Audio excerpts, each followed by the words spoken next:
All right, so I've just started the recording because all that first was just mind numbing. The minutes of the 2nd District 2020 Spring Conference were included in the committee packet report that was emailed to the posts and is also located on the district website as was announced in advance. If there is anyone who particularly would like to have those minutes read, we can do that. Is there anyone that so chooses? Since they have been published, and I hear no one requesting they're being read, that the minutes will stand as published. At this time, I'd like to introduce our guests that are online with us. There are two fellow district commanders, Randy Johnson and Dan Boberg, and I welcome them. It's a great treat to have you guys with us. We have the department membership class, Ann Hack. Did I get it right that time, Ann? Hake, it's still Hake. Yep. Hey, I'll spell it differently, so I'll try to get it right. Now, the department service officer, I do not see him. Shane, are you with us? No.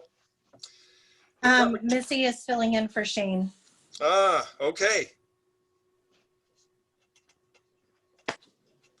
So Roger, can you hear us?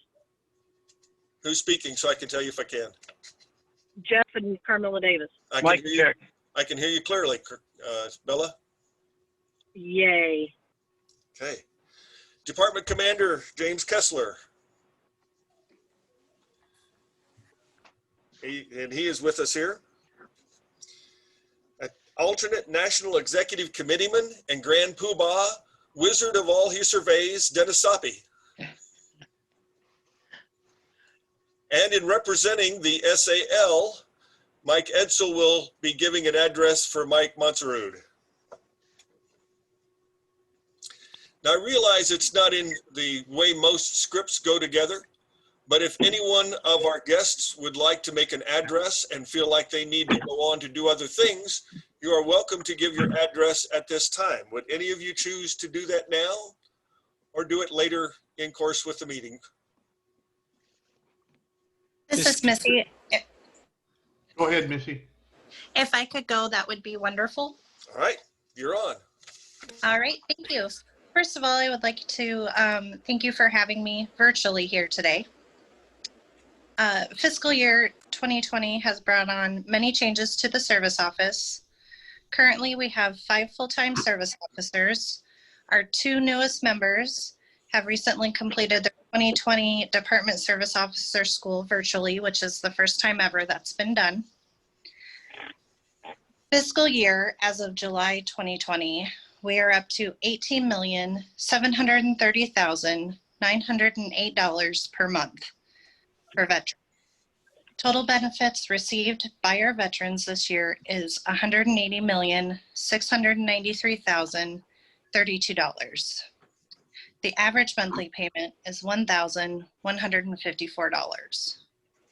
Fiscal year to date, 879 new awards have been given. 82 of those were in the month of July.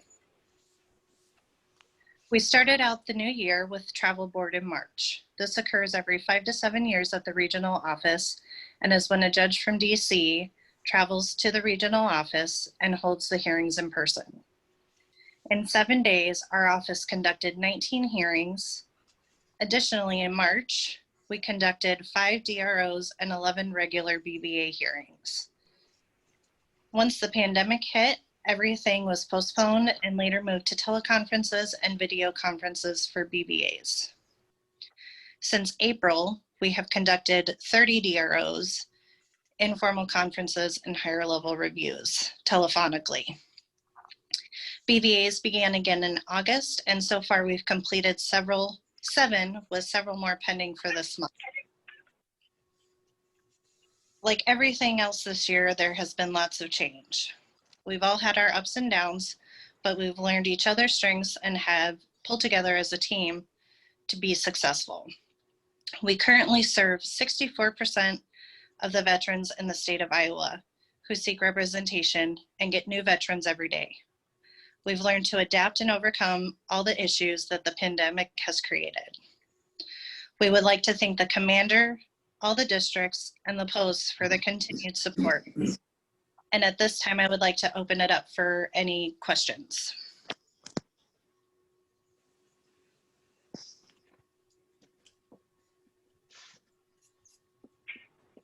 This is Second District Adjutant Bella Davis. Hi. I was wondering, have we received or will we receive any kind of additional guidelines on whether or not we can start doing steak fries and fish fries and things? I'm not sure that falls inside her bailiwick, Bella. Okay. She's the service office talking about the support of veterans with their claims. Gotcha. Anybody else with any questions? Roger, Yes. can you hear me? Yes, Dennis. All right. I'm just wondering to what Missy knows about our new veterans veterans chief.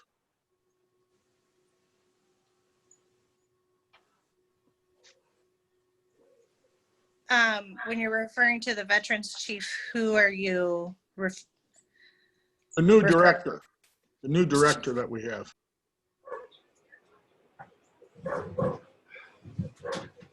Haven't got that memo yet, huh? No, I have not. Well, you're the first to know in the office, so, okay. Are there any other questions for Missy? Missy, Michael Novak from Post 26 in Davenport. Of those 19 hearings that were conducted, how many of those resulted in positive awards to veterans? Unfortunately, I don't believe we've had any actual decisions yet. I believe most of our cases had remands, which means that they go back for further review and request further medical evidence. I think we had one that day that was granted on the spot, which in the 2 years I've been there, that's the first time that's ever happened. But most of the time, once we go to the BVA hearings, it's usually about 6 to 7 months before we see anything on them. Very good, understand, thank you. You're welcome. Anybody else questions for Missy? Well, thank you, Missy. And whenever you need to, you can drop out and take our thanks with you. All right, thank you so much for your time. I appreciate it. Any of the other visitors that would like to give their address now instead of waiting till later? I can go. All right, Ann. All right. Well, hi, everyone. I'm representing the department today. Thanks for letting me be here virtually. I was really excited to actually come meet everybody in person and start putting faces to voices I hear on the phone, but I know that this also is a great way to do this, and I'm glad we could at least do this virtually. So I'll start by saying that our report is on the website. It's a few pages long. I won't be going through everything. I'll be hitting a few important dates and things like that. And if you have questions at the end, definitely feel free to ask. So I'll start with membership renewals. Try to get as many renewals as you can between now and the past district commanders rally on November 21st. The goal is to have 100% of your current members renewed by that time. The next thing, we can move on to the Law Enforcement Officer of the Year and Firefighter of the Year. The applications must be completed and forwarded to the department by November 30th. Guidelines and applications are available on our website, and these links are listed in the report. And we have, the National Commander has a couple incentives available, the National Commander's Honor Ribbon and the National Commander's Incentive Pin. The honor ribbon, the deadline for that one is May 30th. If you need more information on these, they're available on National's website. Again, those are also listed in the report. Then I will skip to the Veterans Employment and Education Awards. The deadline for submittals on that is October 15th. So those categories include Employer of Veterans Award, Small Business, Mid-size, Large Business, Employment Service Award, Employment DVOP, Employment Service Award, LVER, and then there are a few other ones. So a couple other important dates to keep in mind moving forward. Midwinter Conference is scheduled for February 12th through February 14th, 2021 in Des Moines. Department Convention is scheduled for July 9 through 11, 2021 in Des Moines.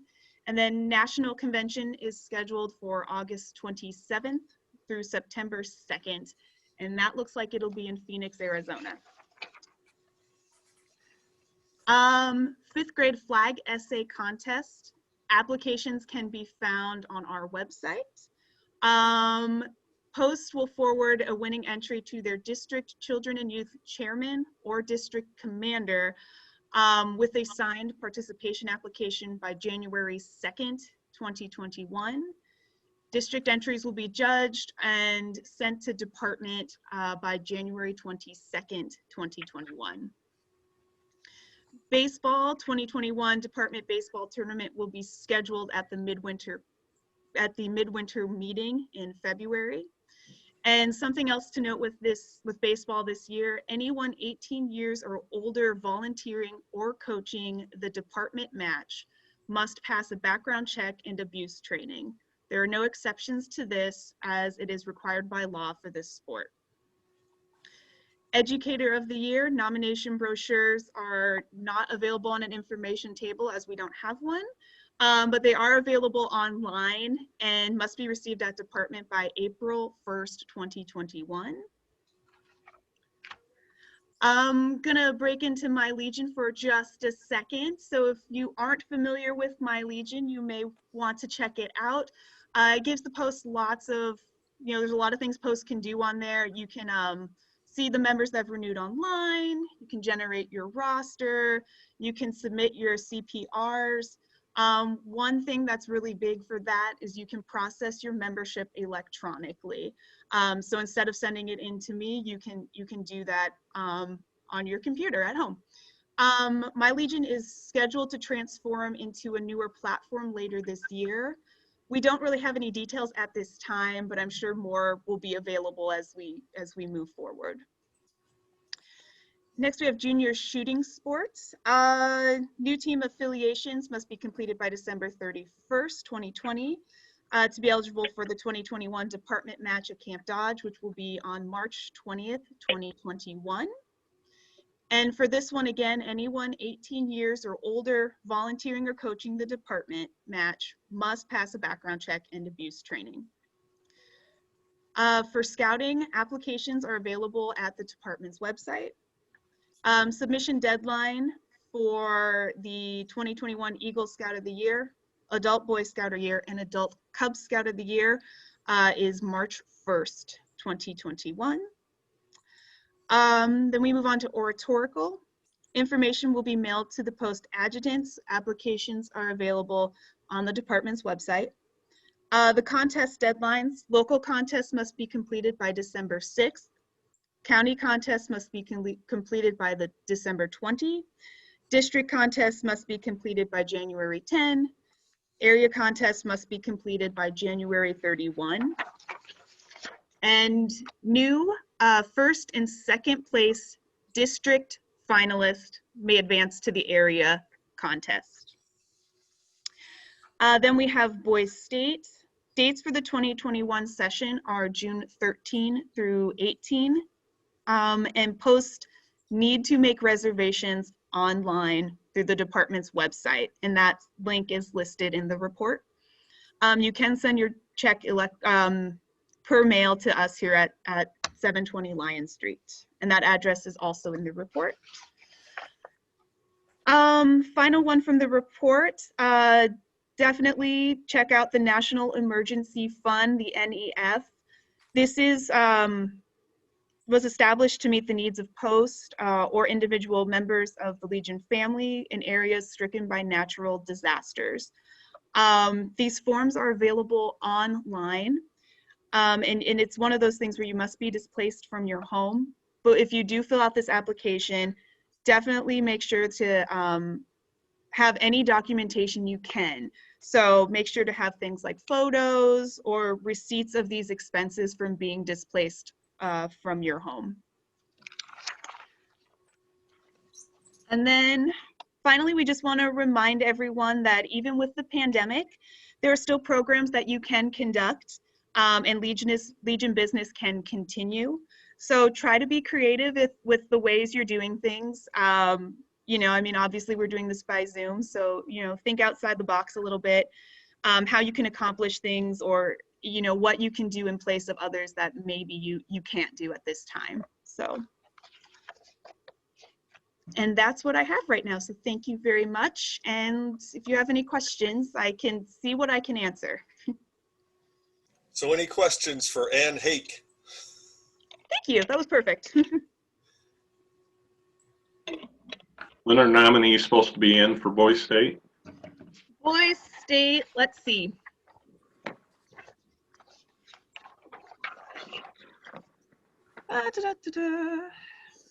Oh, she sings too.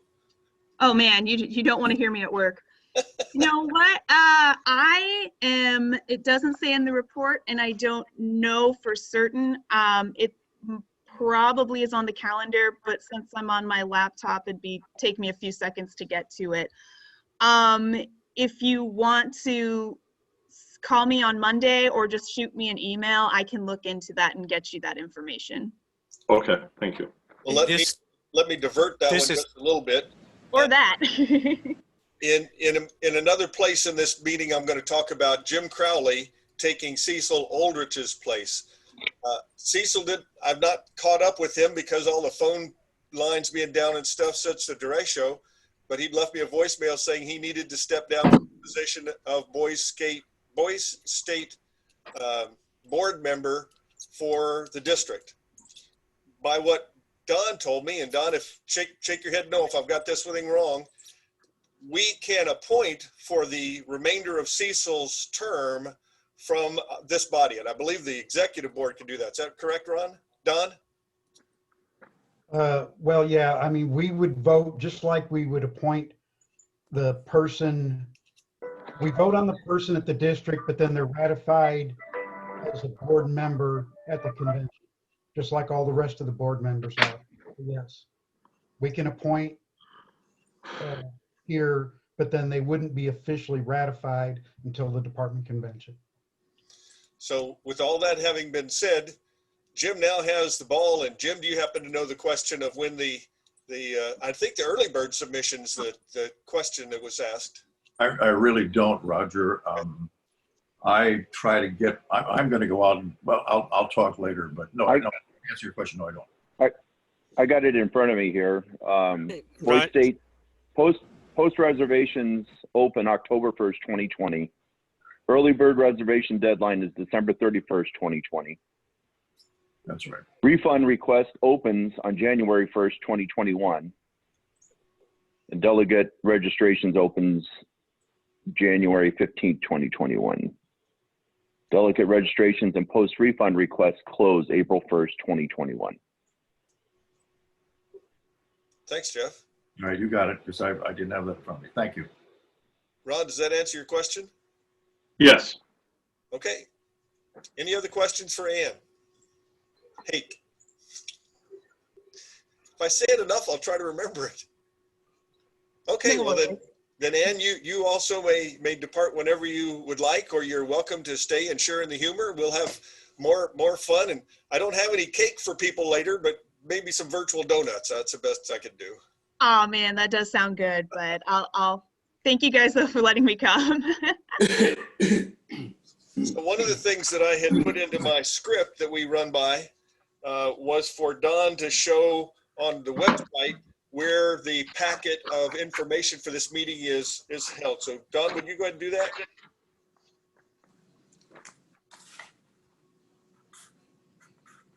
You need to unmute, sir.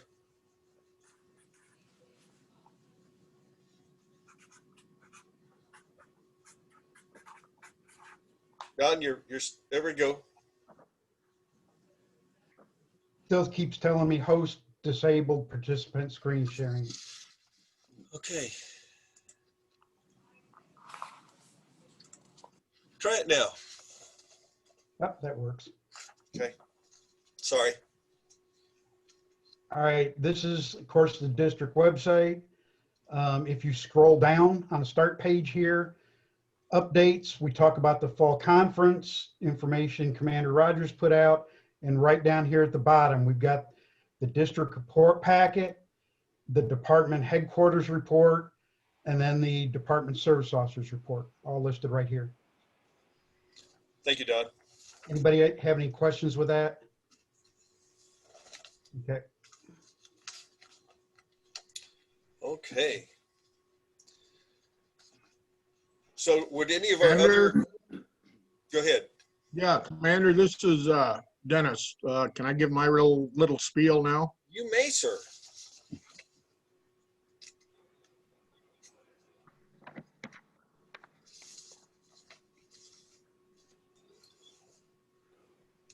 You have to unmute though.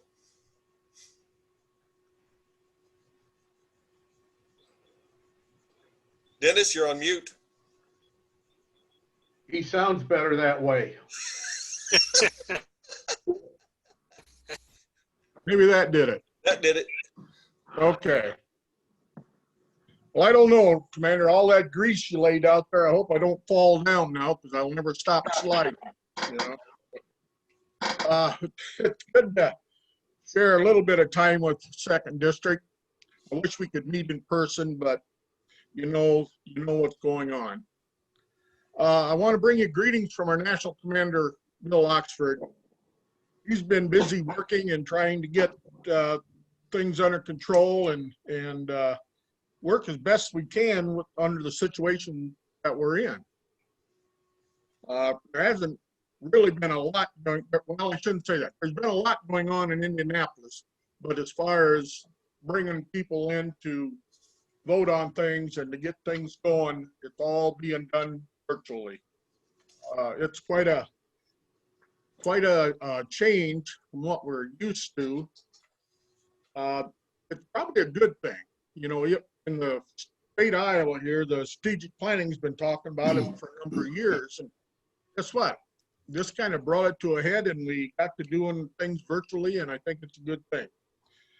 It saves a lot of wear and tear on vehicles and traffic and everything else. So I'm thinking virtually is the way it's probably going to be.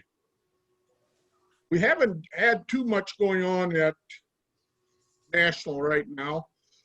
Just Friday, yesterday, I got the agenda for our NEC meetings, which is going to be held in the first week of October.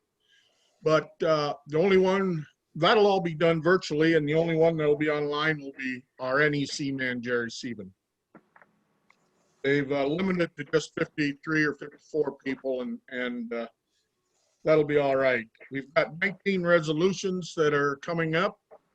We've got a lot of things that I wish I could discuss with you, but I can't tell you if they're going to pass or what they're even about until we have our meeting here September 27th or 8th. We've got a Zoom meeting for all the members, and then we'll find out what's what and what's going on. Quite a challenge to try to get all the commission members and committee members together to do this, and I'm glad it's them trying to work it all out and not our Department of Iowa. We got enough things happening there that keeps everybody busy. I want to mention one thing, and you did it when you opened the meeting. One thing that National has asked us to do and to make the point is when we do a virtual meeting, it's to always wear your hat for the prayer or, the Pledge of Allegiance and when you open the meeting, preamble and so on and so forth. They don't they say it doesn't matter so much after that, but when you open the meeting and you go through everything, that's when you should have your hat in hand. And I think it's a good thing. At least it reminds us yet that we still are Legionnaires, and we gotta respect that and go for it. I gotta mention a little bit about membership. Right now, Iowa's in 17th place, I believe. I'm not quite sure if that's up to date. I'm just going by what National sent out, and what's going on in the department. It's another story. I'm not quite sure what they've got for a number. We spent a lot of time discussing what we have to do, what we can do. And I'm sure you did this in your own posts about what you can do and what you can't do. They want everybody to be safe, of course, and not take the chances that we're seeing people do. Not a good thing. It's not a good situation, that's for sure, that's COVID, but it is starting to take its toll on good people. Lots of people that thought, couldn't catch it, and so on and so forth. I've got a friend that he was going to be bigger and braver than everybody else, and a week later he was dead, and it was the COVID. So it's out there, and we need to be respectful of it, and we need to do what we got to do to stay as safe as we can.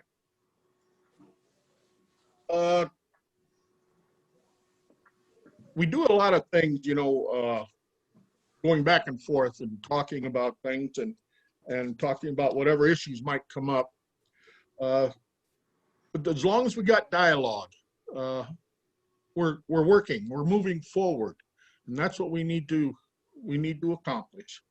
Like I say, there's a lot of things we can't bring up yet because we haven't been in a meeting to discuss them, and that's part of the rules of being in the NEC. So that's about all I have for Commander. If anybody's got some questions, I'll try to answer them. I know I haven't given you much, but I want to mention too that we have a new Veterans Director. Mario Marquez is his name.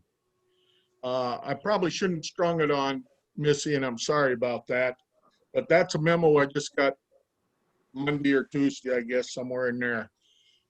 As far as what happened with our current director, I don't know, and I haven't really, the bio they sent out, this guy is super, so I guess we'll just have to wait and find out. I thought the last guy was pretty good myself, but there's a lot of things happening in the VA, and there's changes going to be made, so we all need to be aware of it. There was a virtual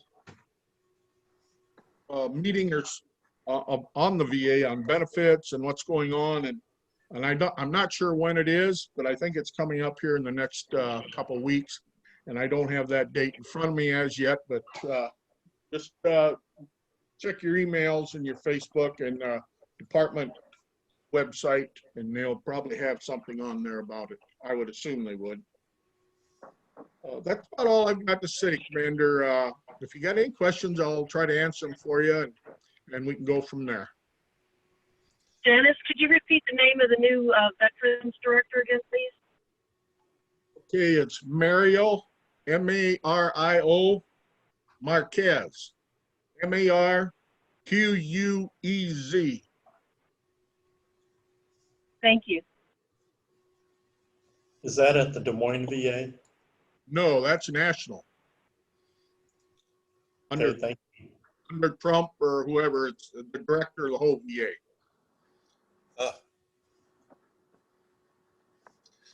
Like I say, I don't know anything about him, just his bio, and he sounds like a decent guy. So we all know when you go to Washington, things run rampant there. So hopefully he can handle things and keep the VA going. Well, just a reminder to the folks from the district and our visitors in this, the job that Dennis has as alternate national executive committee man is what we backed Dennis to run for in 2021. So he'll be sent to a charm school where he can come out as charming as Dennis just did. You're just too gracious, Roger. I'm going to tell them the stories about when you first trained me to be this gracious. It wasn't sweet, guys. It really wasn't, ladies and gentlemen. Any questions for Dennis? Do you in your packet, do you have the strategic planning report? I mean, I didn't know. I didn't go to the second district website, but I was wondering if you sent it to the department. The department was supposed to send it to you, so I was just wondering if you got it. I don't think I saw it. Bella, did you see the strategic planning report? I might have. I need to double check. If I do, I have it saved here with me. And I've taken a note to find it and follow up. Okay, thank you. Okay. Well, if you want, Roger, I could give the report right now, and it's just short. It's a short one. Okay. I mean, that way she don't have to spend time looking for it as yet. But there's not much to report since the last time. As many of you know, the parking lot issue project has been abandoned due to the cost. If you want those numbers, I can give them to you. We're now looking at a covering of asphalt. Hopefully we will get this done yet this year. Agent John has been busy taking bids and also training the new staff that we've got. So it takes time, so be patient and understanding when calling in and visiting with the office help. Revitalization is a subject that we are also discussing. You will hear more about this at a later date.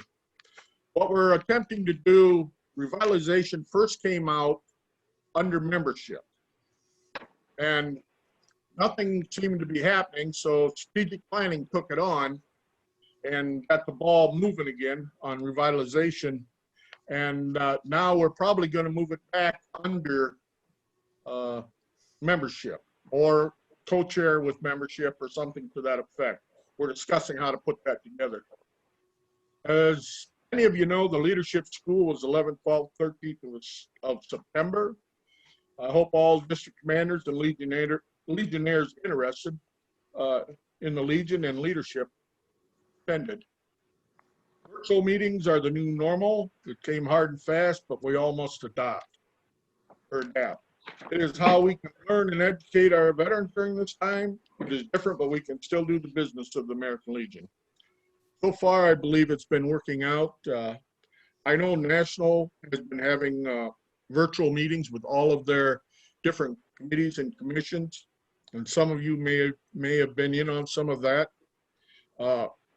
They have their little problems like we all do, but by and large, everything is being done and getting accomplished. And even with the Iowa Legion doing their business by virtual, we're getting things done, but not without a lot of confusion, or maybe there is a lot of confusion. That's why it's working. I don't know, but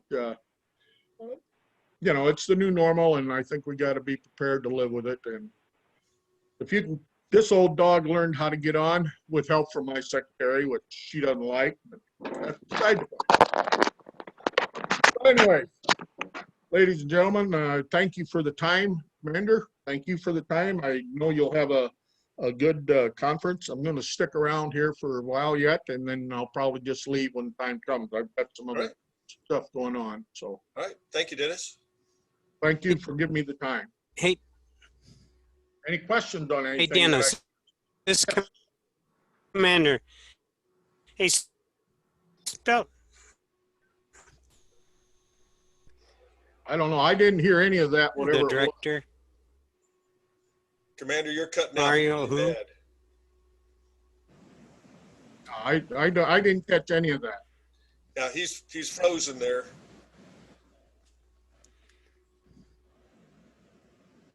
Could we're getting just about 2 letters when you're. Could you give me the spell the last name of the new regional director out there, whoever it was? Okay.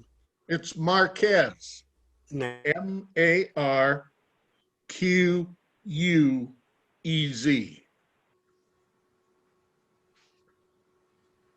Where's he at? Oh. Okay. Commander Kessler, you cut out really bad, not even full words most of the time. So if you've got any way to improve your signal, it'd be great. Any other questions for Dennis? Well, I'm on the Foreign Relations Committee of the National Security Commission, and we've been having meetings working up resolutions just like we would during the normal convention. So many of the normal things that are going on by the Legion's body is still going on now. It's just we're doing it by Zoom, and it's working very well for foreign relations. So thank you, Dennis. All right. Thank you, Commander. Next up is, and Commander, I know we're not talking as well. Most of the others have opted to give their presentations now. Since I hadn't seen you tell me you wanted to go now, I've got your place at the end if you're happy with that.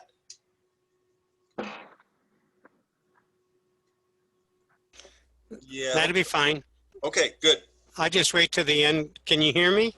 Yes, I've got you now pretty well. Your video has frozen, but that was clear audio.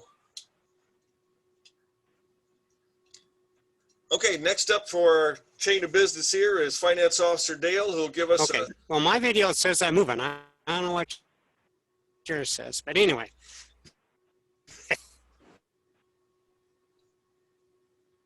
Okay.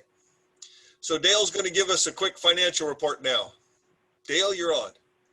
Okay, do I have sharing? You should. Okay. Can everybody see this? But basically, for the fiscal year, which ended 28 July is what I have it marked. A year ago, we started with the checking account balance of $2,858.66. Basically, our share of the membership over the year, $3,934. We did, and this is kind of important, we received bonuses for having getting membership goals, and that was $275. We had 2 cents in interest from the old Wells Fargo checking account.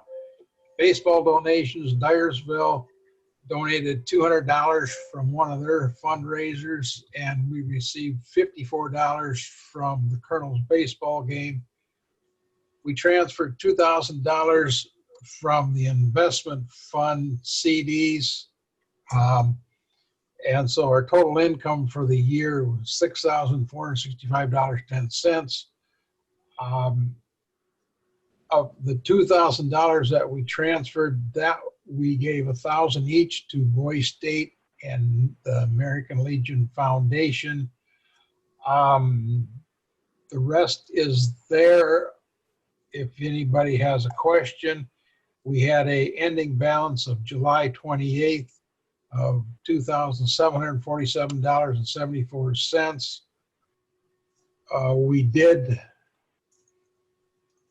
We did receive some interest from the CDs, which was greater than we received from the investment funds at RBC because we were paying more in fees than we were getting in interest. And that's that. Does anybody have any questions on this report? I'll just kind of skip through it quick. So Dale, your screen didn't show, but I think your description of the cash flow was pretty good. Anybody got questions for Dale?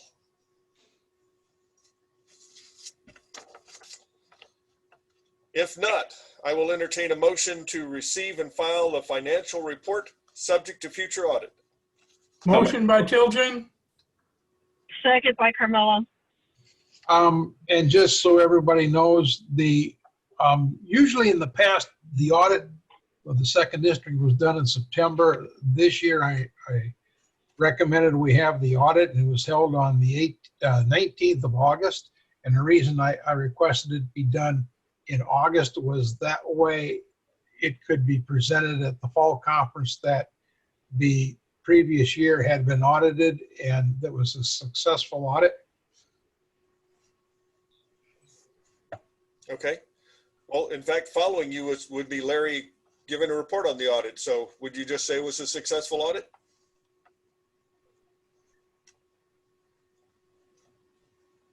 I would, but I guess Larry can come on. I'm gonna mute. Yeah, I don't think Larry's with us. Larry Koberg. So that part of my goal is there. We still have a motion on the floor that has been seconded. Any discussion?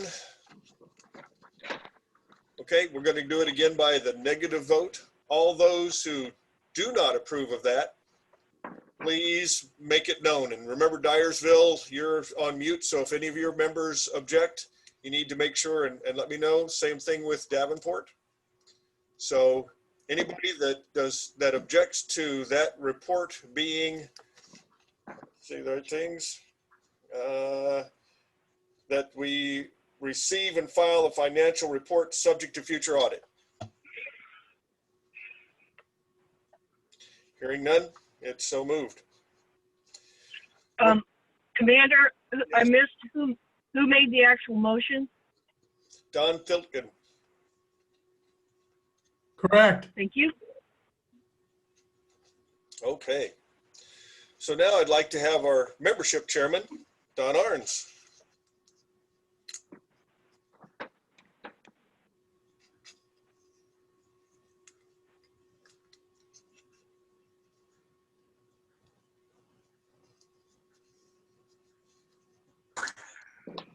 It's the Don.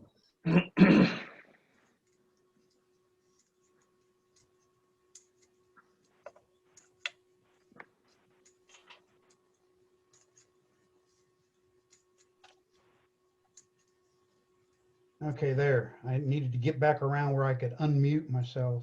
Okay, great. All right, give me a second here and I'll pull those slides back up. Thank you, sir.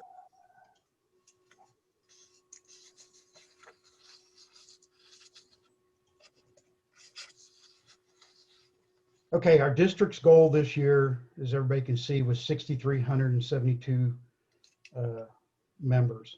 As of Friday, the 18th of September, based on the report department put out, we had 3,962 renewed or new members, which puts us in second place, moves us from third place to second place in the department standings, which, while it's good, it's not great.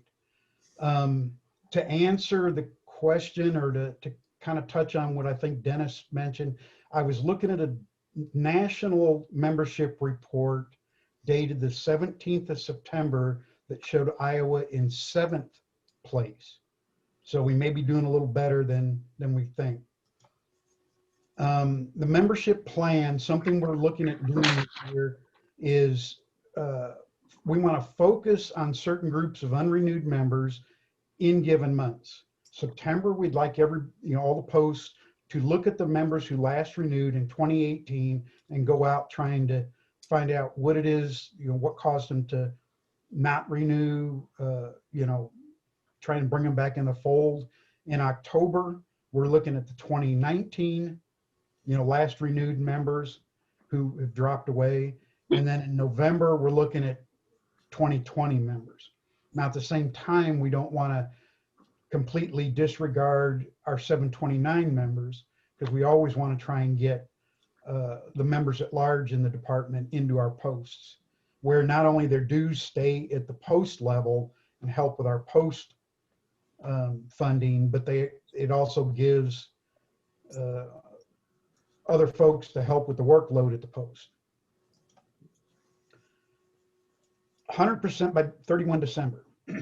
According to National Constitution bylaws, prior to the start of a membership year, which of course is a calendar year going 1 January through 31 December, a member is supposed to have paid their dues.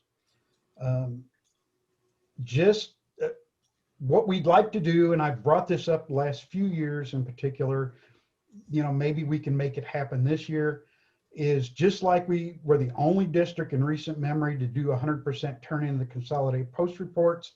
I'd like us to try and be the first district in who knows how long to meet our membership goal by 31 December this year. and that's of the 2021 membership goal. So, you know, if you can make your efforts, and we're hoping that if we're back to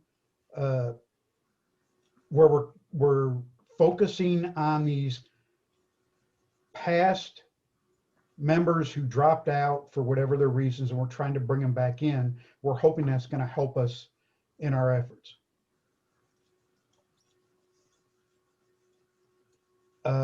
At the top, and I know a lot of times at the top, I've got the post or the district website address. I know a lot of times people keep wanting to do that great big long Google this, that, you know, and when you do a Google, free Google site, it does tend, I mean, it's a long web address. But what we've done is we've got this shorter version, and all this really does is it forwards you to the other website. So if you're on the website, you look up in the corner and you see this great big long sites address, you don't need to enter that when you're looking for the website. This is the only place you need, I mean, this is all you need to type in. On the post membership information page on the website and a couple other places, we've got another page, it's the forms, certificates, and whatever. You can get recruiting posters. I normally try and put the membership reports out there to, you know, for the posts that aren't really good with computers or don't do a lot of email. They don't use My Legion. We try and put that information out there. One of the things we constantly say is if you've got any questions, ask your district vice or myself if I'm not your district vice, but ask your district vice, and between us, we'll figure out between us and the commander, we'll figure out what, you know, get you the information, get you what you need, you know, because between us, we'll have the answer, I'm sure. That's pretty much all I had.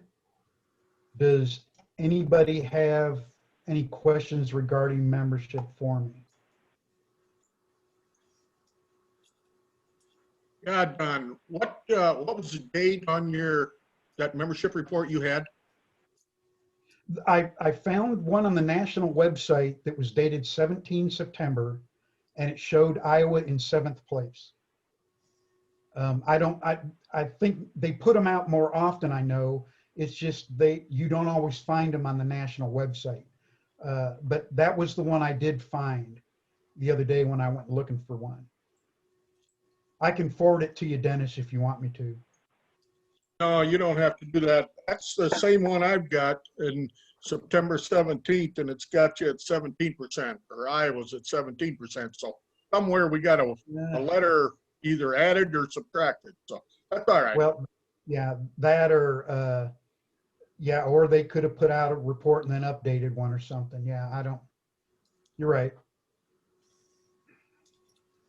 Questions for Don from the membership report?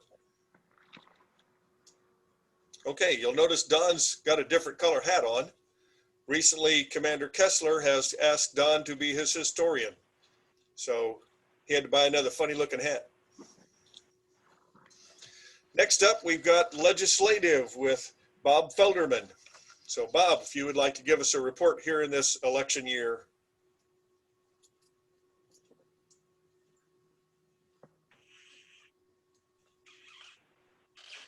Commander, I've got the little week on the network down here. The report that I plan on putting out is discussing the American Legion's Get Out the Vote campaign that began originally in 1920. And the National Commander advocates all American Legion to become qualified voters and to renew their commitment for continued service to the country by being politically active as individuals. So on the legion.org website, Vote-America has a lot of the legislative issues that we're working: toxic exposure to burn pits, health care for women veterans, funding a superior national defense, paying the Coast Guard, implementing and overseeing recent laws that affect veterans, protecting the GI Bill, helping end veteran homelessness, and support for Gold Star families. And there are brochures on the page that can show what the legislative team are working their agenda for the 116th session's second session, 116th Congress's second session. Also, there are Get Out the Vote. If you go to the documents under Legion and for GOTV, and they have sample radio public service announcements, and they have sample documents that you can use as a news release.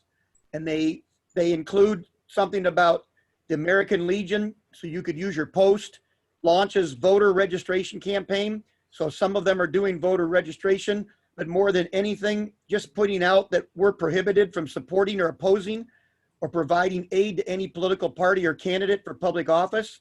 But we do support getting out the vote.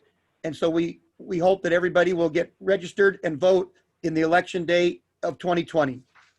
That's my report, Commander. Okay, thank you, Bob. Any questions on Bob? The part that I normally will add, we've seen several ads on TV now, and there are a few that have Veteran Service Organization caps. For a while, there were some Legion ones. And I was even the subject of one that showed me with a politician that I like. But they took it from behind me, but caught the cap. And so I have asked for them to remove it, and they immediately did. So they'll cooperate with you. It's just we need to keep from showing any even implied support towards one of those candidates. Okay, so next after Bob. So Don Filkin has both fifth grade flag essay and oratorical, and if you would do those two for us, sir. Yes, sir. This is, I've been through 2 different cycles as far as the fifth grade flag essay contest. I think that I got a handle on it, but we'll welcome any suggestions to make it better and more smoother. The report is out there in the packet, so the essays need to be sent to me by January 2nd. Hopefully things are going well in that direction. From a local standpoint, I'm also the post chair, and I sent the information out to the schools. I currently have 5 classes at the public school and 1 at the Catholic school. Last year, I was asked to come speak to the kids, and that seemed to help things in a positive manner. So this year, because of COVID, the public schools asked if I would do a video, and the Catholic schools asked me if I would do a Zoom, which I agreed to. So individuals might want to consider that. Moving on, with your permission, to the oratorical, a little different story. I jumped in feet first on that, and this is my first year for that. So I'm going through all the guidelines and so on. I recently was at a meeting. We talked about the COVID guidelines. They're in part of the report. You can read those and go through and try and keep everything as safe as possible. Once again, I think Anne had mentioned the dates as far as when they were all due. I don't necessarily need to repeat that. They're also out there on the Legion website. Hopefully we can have a successful year this year as well. We'll have to wait and see. So if there's any questions, I'd be happy to handle those. John, you said that you might be making a video for this? Yes, ma'am. I now have a Adjutant Second District YouTube channel. I'd like to get a copy of that video and make it accessible to the other sites once it's done. Okay. And I can help you with all of that. Wonderful. Thank you. Don? Yes, sir. Don Arns, have you picked a date and a location for the district contest? Not yet. Well, actually, I was hoping to do it here in DeWitt. I have access to City Hall. We got a council chambers, and I've looked out. We've got numerous offices from the clerk, the treasurer, city administrator, and so on, to house the individuals so that they can do their practice. I've been looking at that. I need to, the council chambers would work well for that. So that's what my thinking is right now. Okay, yeah, I mean, as soon as we could find that out, sure. I can do that. I know that there's a report we're supposed to submit, and I think it's in early November. So the sooner you could set that and make sure and feed it to Bella, she'll make sure the report gets in. So Will do. Okay, so I'd like to add Jim Crowley to the list that people that have my script here. Jim, what can you tell us about Boys State? Still on mute. Sorry about that. There you go. I think Ann went through most of the timetable, Roger. At the moment, I'm working on trying to figure out when everybody has an orientation for basically the three of us. And ours for Marion will be, this is already in the books, Sunday, April the 11th at 2 o'clock at our post. I just got that approved through Mike Barron, who keeps track of the whole. DeWitt's, Jim Hetrick normally handles DeWitt, and that is normally this first Sunday in May, which will be the 2nd of May. And Nick, Lucy, you're on the line. We talked yesterday on the phone. Dubuque said they'd fall somewhere in there, but they haven't had anything concreted yet. You want to jump on that for a second, Nick?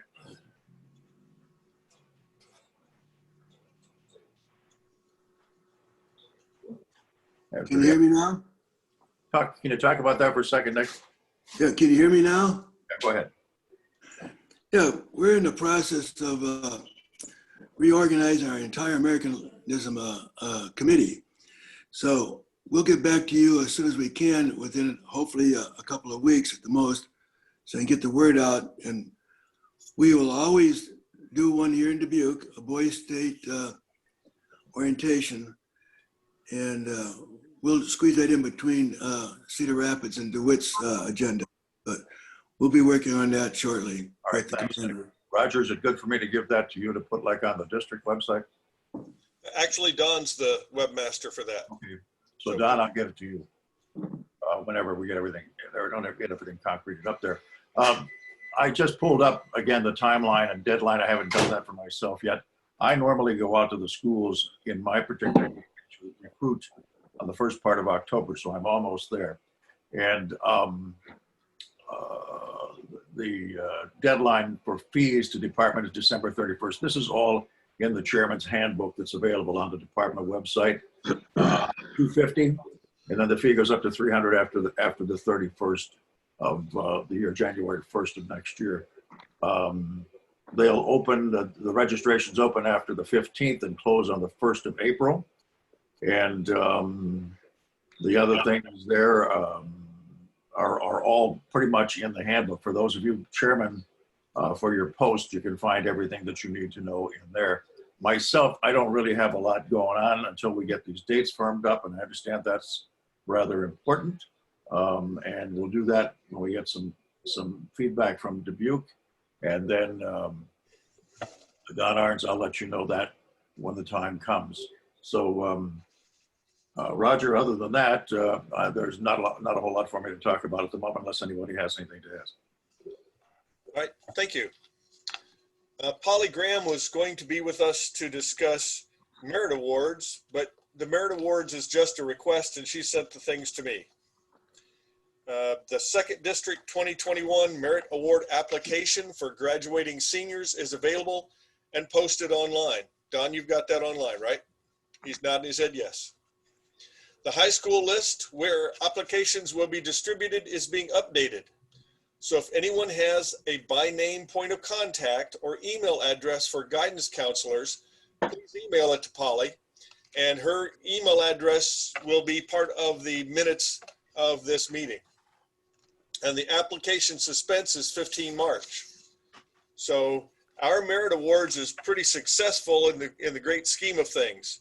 Trying to get it to be a little bit better where the saturation is to more schools, but we only give out 2 applications, and we've had up to 100 applications. I'm sorry, 2 scholarships, and we've had up to 100 applications for those 2, which is a pretty good saturation, at least of the Legion brand. Are there any other committee chairs that have anything they'd like to add? Roger? Yes, sir. Yeah. I'd like to add a little bit to the legislative agenda, please. Okay, may I postpone you for just a moment on that, Nick? Sure, anytime. Just let me know. Since the others were the internal district reports that we've been doing in this chunk, I'd like to entertain a motion to receive and file all the district committee reports. So moved. Second. Any discussion? Again, by going by a negative vote, all that do not approve these district reports that were written and spoken here, speak now or forever hold your peace. Thank you. Okay, so now, Nick, is when I go up to the department ones in the normal flow of things. So now you're on. Okay.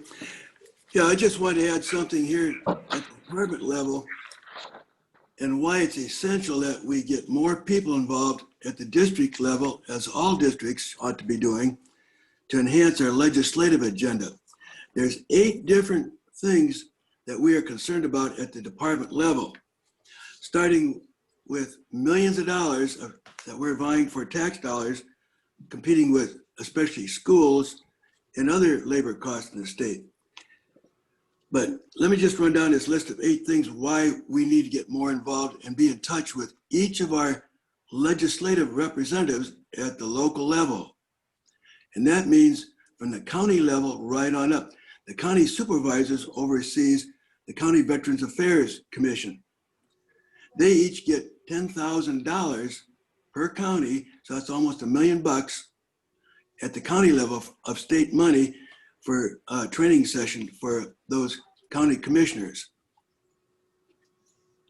So be in touch with your county supervisor who appoint 3 people in each county to oversee that office. They have a director. But going through this list on up the ladder, we got the county property tax exemption too for military people. It's a very small pittance. It's only about $55 per veteran. We'd like to see that enhanced to about $2,000. We also have the Iowa Department of Veterans Affairs that we keep an eye on. And we also have the Iowa Commission of Veterans Affairs. They have quarterly meetings, and our representative on that commission is Elizabeth over there in Tama. She's also a County Veterans Affairs Director. We also have the Veterans Home in Marshalltown, has a budget of about $80 million a year, and about $23 million of that come from state funds. He'd like to see more programs up there, especially for mental health. And then we have the Iowa Veterans Trust Fund, which is about $28 million right now. We'd like to see that eventually get up to $50 million, but we're only getting about $2.5 million a year of money from the gambling receipts that funds that program. So it's going to take a long time before it gets up to 50 million. We just like to not have to go to the legislature and beg for money every year. And then you also have the Veteran Cemetery in Van Meter. So there's a lot of things that veterans are concerned about at the state level. And that's why we'd like to see each county have 1 or 2 people working with Bob Felderman and myself to enhance our agenda. So if you've got people in your county that could fill that gap, we would certainly appreciate it. Thank you. Okay. Thank you, Nick. So Department Vice Commander. I got a question for Nick. I'm sorry. Commander, I have a question for Nick. Go ahead, Mike. Nick, are you there? Yes. You were talking about property taxes for veterans. Now, is you talking about funding where the American Legion helps with that? I know as a 100% disabled veteran, I pay no property tax. No, I'm talking about every veteran or their spouse can file at the county level property tax exemption. And it's been in service since about 1947, but it's never been indexed to inflation. So at one time amounted to about 20% of your property tax value that you got to write off on your local property tax if you're a homeowner. That has never been increased. So now, due to inflation, it's a pittance. So we're looking at trying to improve that. Nick, yeah, a $270,000 home gets $154 off on their taxes. Yeah, it's a percentage, but the average is only about 55 bucks. But go on, yeah. Say that again, Bob, so people can catch that. Yeah, I was just reviewing, I'm just listing a house, and it's assessed at $270,000, and it only gets $154.31 a year for the veterans exemption. Yeah, it's my understanding that all they do is they write off your property tax value of $1,852 for assessment purposes. So I'm quite surprised that you say it's that high, because everybody has the same amount that's written off, no matter the value of your house. They reduce it by $1,852 of assessed value, which translates on a millage rate to only about 55 to 60 bucks a year. And the state's supposed to reimburse the county, school district, and the city for that reduction. And they've been doing a good job the last few years of paying that 100%. But in previous years, sometimes they only paid about 50% of it, which has always been a real thorn in the municipal and county government's side. So we have a lot of work to do and reasons to stay in touch with our state legislators and become a resource for them when it comes to dealing with veterans issues. Nick, are we talking about two different things here? I know if you are a disabled veteran, I believe it's with 50% disability or higher, you're exempt from paying any property tax. That's not correct. It's only if you're 100%. Is it just 100? I thought it was 50% and graduated up. Mine is 100%, so that's really all I was concerned. Yeah, they started that program a few years ago, and they were hoping to increase it from 100% to 75% to 50% disability, and maybe down to 25% disability. But so far, it's not been reduced. And that's a different tax write-off than I'm referring to. The property tax exemption I'm talking about applies to every wartime veteran, and if the veteran died, it still carries over to the spouse if the spouse still owns the home. Gotcha. Thank you. Any other questions for Nick? Thank you, Nick. I know that I've gone. Oh, wait a minute. One more thing. Don't forget Veterans Day in the Hill.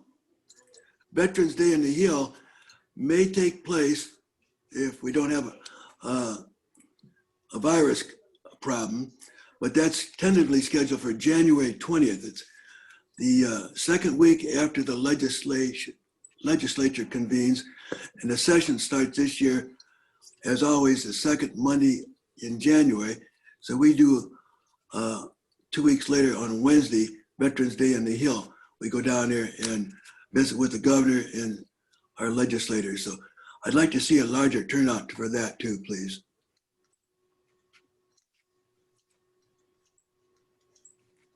Okay.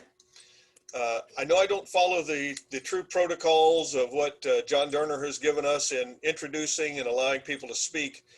And at the end, I'm going to ask for any alibis. But right now, for Dick Hogan, since you are the vice commander that's over our district and you're the junior past district commander, do you have any words for us?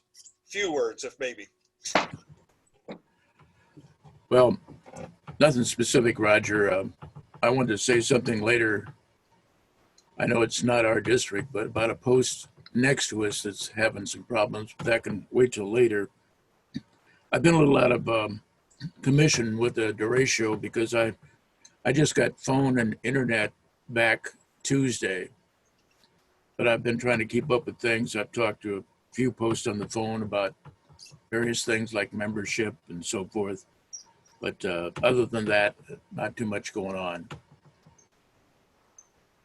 Okay, thank you.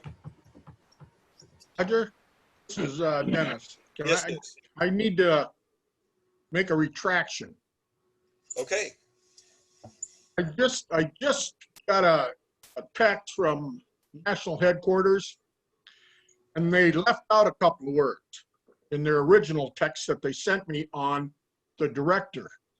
So this is the new one now, updated version.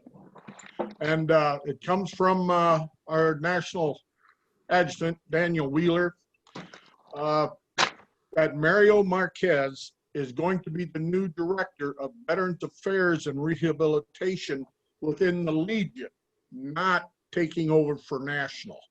So I just wanted to make that correction here before we get too crazy with it and get a guy out of there that we think is doing a good job while he's in there. That's all I wanted to say, Roger. Okay, thank you. Okay, so if I'm following correctly here, this would be a time for us to go to Mike Edsel as the SAL commander's representative. Okay, I can do that. Yeah, I got my SAL hat on, so I can deliver his remarks. Commander Mike Monserud sends greetings, and I've got one page, and that's about it. The 2019-2020 year was one that came with a lot of challenges and curveballs. Even with the pandemic, the detachment of Iowa still rose to the challenges and had a successful year. The following accomplishments were achieved because of the hard work and dedications of the Sons. The Sons finished 10th in the nation for membership and first in the Central Region at 105.851%. That equates to 4,631 members.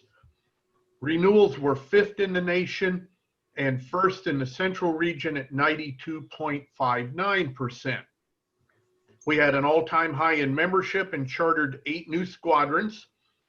Iowa also received the Triple Nickel Award for having 105% membership, 85%, now there we go, and 5 new chartered squadrons by July 1st.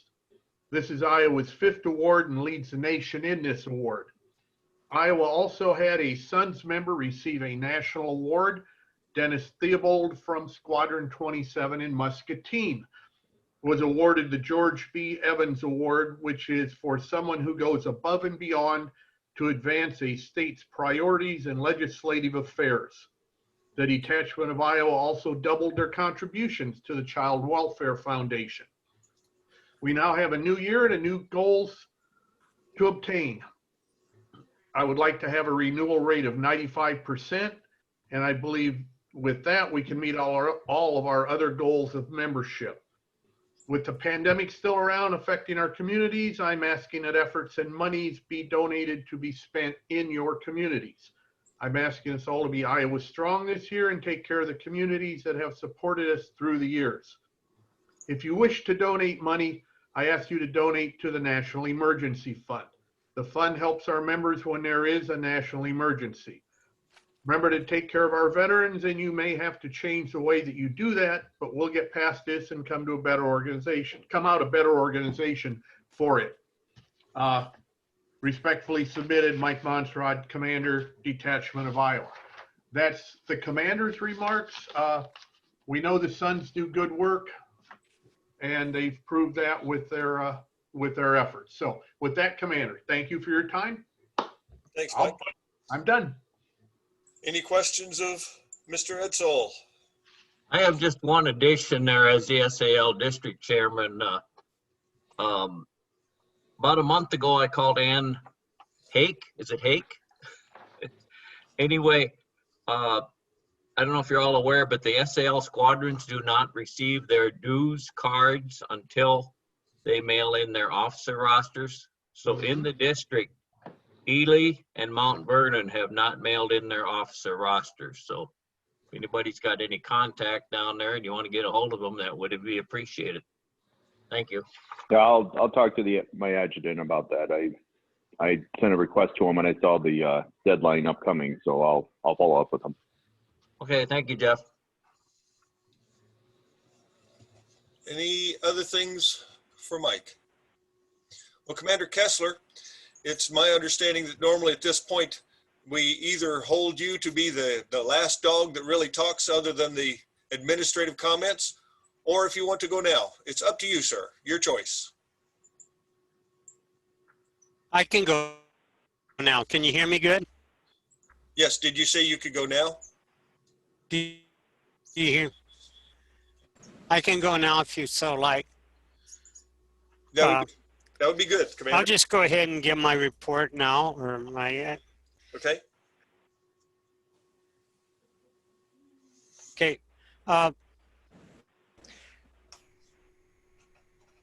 Thank you, Commander Norfolk, for the invitation and the honor to be here today with you, Viral. I was not even going to be with you because night's supposed to be on at this time, but where we were going to host, the COVID has really hit hard. It shut down the school, church, that contacted the town, so it's a bad situation there. So we have now rescheduled for October 17th, which I'm still not going to make my own conference because I had previously scheduled some other visits at that time. So I'll have to have my Vice Commander Joe Jordan set in for me. I apologize, I didn't put on a white shirt.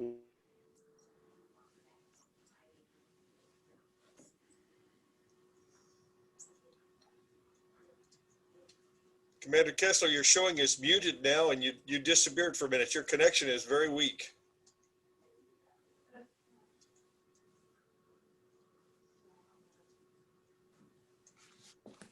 I turned it on. Am I good? I can hear you now pretty well. Can you hear me? Yes, sir. Very well. Okay. Okay. I'll try to make this brief because we're having problems. Evidently, it's on my end or something. Computer. I just thank each and every one of you that you chose to be that way, and when we couldn't be in person. My big concern today is we, the American Legion, have what's going on around us. We're having an election coming up that, as in normal times, nobody can say good about anybody else. We have to run everybody else down in the drain. And so I just asked you need and make a decision, right, for everybody to have that opportunity to vote. And so we as American Legion members need to be in the leadership role, and we need to be able to say that we voted in this election. It's the most important thing that we can do. We have to vote. We have to make a choice on how this country is going to go. So please make a choice and please vote. And I encourage you, it's coming up, national or whatever, but get out into your community and make sure everybody knows to vote. Somebody needs a ride to the poll, offer it to them. Just offer to them to vote. Make sure that they know to vote. Stand that. You know, that's our 4 pillars is important in that. That is listening to your reports today. You guys have I didn't mean to say guys. Usually, you people have done a tremendous job in your programs. Your voice stage sounds like it's going good. The 5th grade flag essay, oratorical. You have some excellent leadership in the 2nd district. You have a good web page. Good. You make me your department commander look good. And I thank you for that, and I strive to do the best that I can.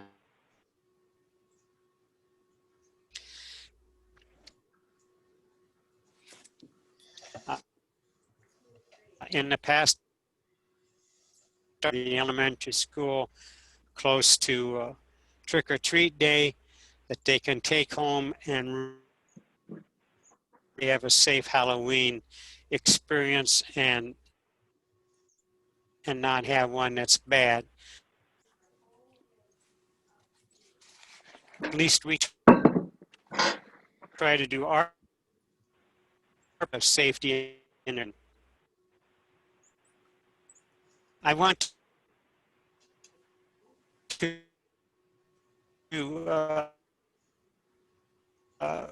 congratulate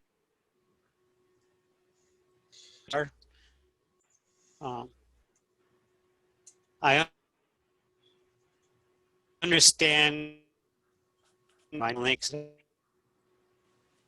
never been 100%.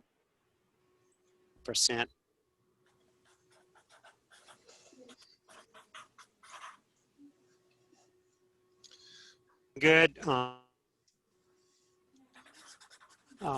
Looking at where you are now, I have all the confidence in the world in this great 2nd district that you will make that goal. But right now you're at 54 some percent or 56. But it's going to get tougher as you go. But you have your momentum going now, so let's keep it going. You've figured out how to do it, even if we can't really go door to door. But you're doing an outstanding job on that. And I know you people will keep up the good work. We are looking at the National Vice Commanders Tour in November.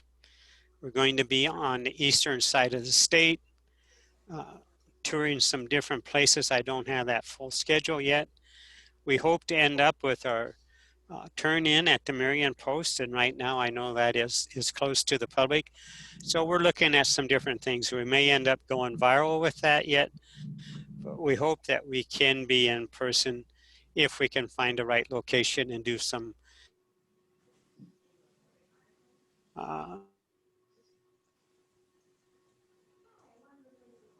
we do attend and for it good. I don't know. Challenge out. It's $30 entry fee, and that entry fee goes to the TF jackpot to continue to help people. Or Commander, you're cutting out a lot more about now. that. Hmm. Okay. Try turning your camera off. That'll be that much less bandwidth that it needs.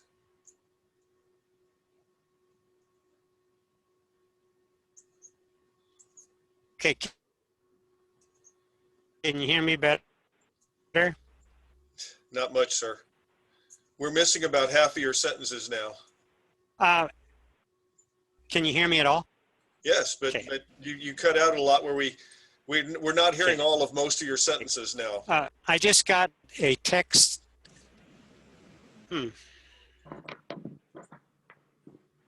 Okay.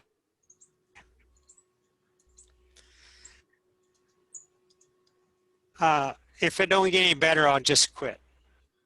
Okay, give it your best shot. I'll let you know. Card to Area 3 oratorical contest, and that is going to, okay, and that is going to be on January 20. For Area 3 will be on January 24th. It's going to be the Area 3 oratorical, going to be at Red Oak Isles and Performing Arts. Commander, at this point, we're having trouble keeping up with what it is that you're talking about. We're only getting a few words here and there. Okay, well, I'll just say thank you, and may you have the good rest of your conference. Yep, sorry, no disrespect at all intended, sir. No, I understand. I don't know. I'm not a computer whiz, so I have to have it checked out. Thank you. Thank you. Thank you. Okay. Moving along. At this time, we'll have the reading of any correspondence received since the spring conference. Bella, you're on. I have no correspondence at this time. Thank you very much. Is there any other old business to discuss? And Leonard had told me he wanted to discuss something about the foundation, and I think it's probably old business since it's things that we contribute to and support. So Leonard, you have the floor. Okay, thank you, Commander. I just wanted to give an update on the latest that we've done at the foundation. On the 9th of July, we held an in-person meeting at the headquarters in Des Moines, and we decided down there on the grants to be awarded for 2020. So as you all know, I'll just kind of refresh everybody. The board is made up of one representative from each district, and Dave Rabine is the president of the board. So this year, the awards given in the district, the scholarship awards of $2,000 to each college went to Clark College, Cole College, and the University of Dubuque. Camp Courageous will receive $2,500. Clinton Post 190 will receive $1,000 for a Veterans Memorial Rehab. And the Bellevue Fire Department will get $2,714 for a construction of a Veterans Memorial by the Fire Department. So there were some colleges that submitted last year that were in there, every year, but they did not get their request in. And there was also some other organizations that did not get requests that always request money. So the COVID kind of messed everything up. I got a hold of a couple of the colleges, and they said, well, about the time that application was due, they really got hit with this COVID stuff and had other businesses to conduct. So it really kind of messed everything up. And then some of the applications had to be checked out because they were requesting money for projects that were already past the completion date. So, or the completion date was already passed, was previous to our meeting. So it was a different year, and hopefully next year we can get everything back to normal. And as far as applications and that, we are working on a new application format. We've got one online now, and hopefully we can have everybody online to do that. So there's a foundation website if anybody has any questions. If anybody's got any questions of me, I'll certainly answer them. Okay. Questions for Leonard? Okay. Moving along, is there any other old business to discuss? Seeing no motions there, this time we'll cover new business. First up will be our budget. And Dale, you got the floor and I will share the screen.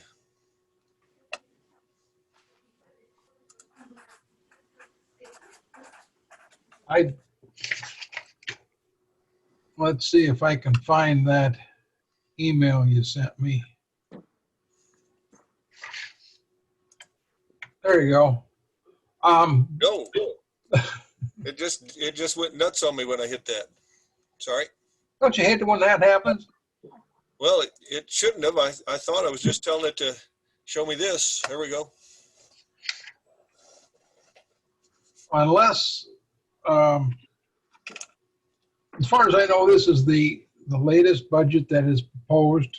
Total amount of $11,915. One of the things that we did do, we increased, make sure I'm on the right line here. We increased the payout from previously for the district oratorical. We had discussed it from $600, we put it up to $675. Going down through the list from last year, the 5th grade flag essay got increased from 400 to 550. And then from last year to this year to the district oratorical, it went from 450 up to $675. And I believe everything else, well, then there's the District 2 oratorical. We put $300 in the budget for that. And that's the only increases from the previous years.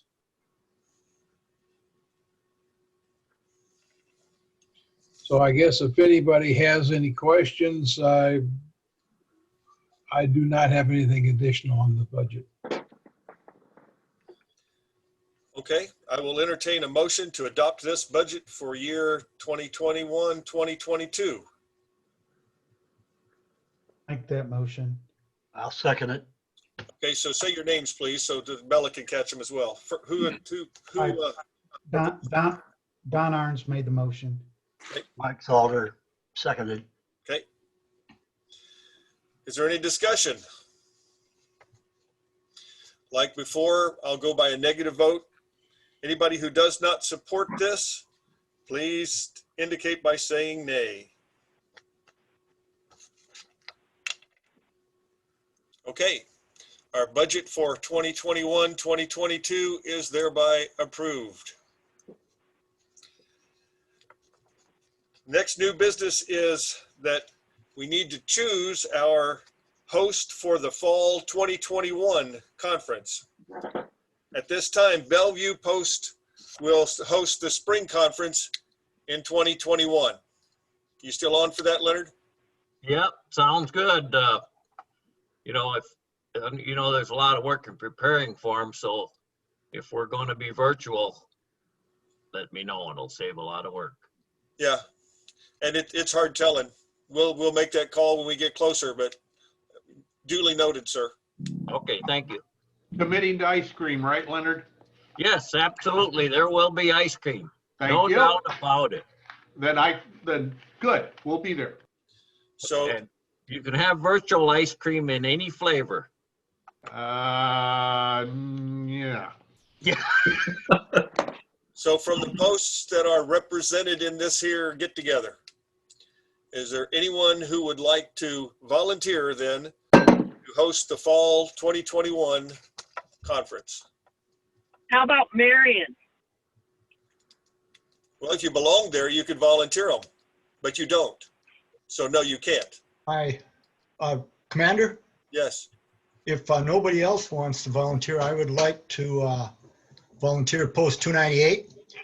You know, obviously we got a lot of stuff coming up, so I'll put that in and check on things and stay in touch with you and Okay. everyone else. In the discussions, since you also have to have a place for the auxiliary and our hall doesn't really split into two, you'd have another place you'd have to get for the auxiliary to meet. You know that? Okay, I will take that. I imagine that's, you know, I just want to go back to Commander Kessler. Right now, we are holding the 21st of November open for the membership rally, but I believe that's we're not a qualification because of the unable to split the hall. Is that true on that case for the auxiliary as well in membership or not? Yeah, it would also need to be split. Okay, so that's probably a game changer then if we can't split the hall. Yeah. Gentlemen, just to throw an idea out there, I am the unit president at Central City, which is 11 miles north of Marion. We could do the auxiliary up there when you guys do your fall conference. If that's, yes, thank you.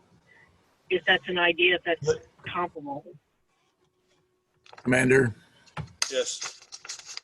in the past, when we've had district events in Marion, we've put the auxiliary either at a nearby church or at the History Center downtown.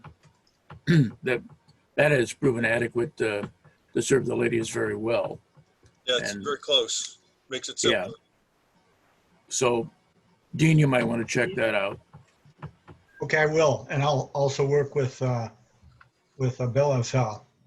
works for Central City as well, so we'll work that. All right. So we will revisit this. We will revisit this at the spring conference, Dean, unless you want to confirm that beforehand. We'll just put down that Marion tentatively says, okay. Will do, Commander. I don't know if Central City, just for the auxiliary, will work well. That's a long drive because we normally have a split, or they come back together. Yeah. You may want, is Marge still going to be president next year, Leonard, or? Yeah, she'll be, until July, until the convention. But yeah, I'm just sitting here thinking about that. And, you know, if we could do it the way you guys always did it and have it at a nearby church, that would be better for the memorial service. Yes. Yeah. Okay. And may want to go all the way to Springville anyway, or I'm sorry, to Central City for the whole thing, but, you know, see what develops. Okay. So for now, we have a tentative volunteer pending discussions. So now you get the part of this meeting that you really weren't waiting for, and that's my comments. And of course, the Facebook does not want to advance. Not Facebook, the slideshow. Anybody else have the master mute button, Roger? Is that, oh. I do.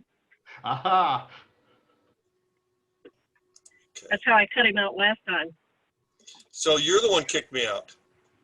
It's the Yes, last sir. time I give you anything like that. Yes. Okay.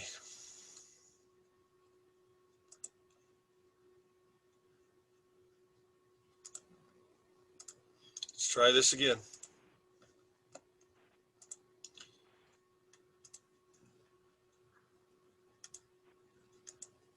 Success? Is it my thing up there says commander's comments? I see it.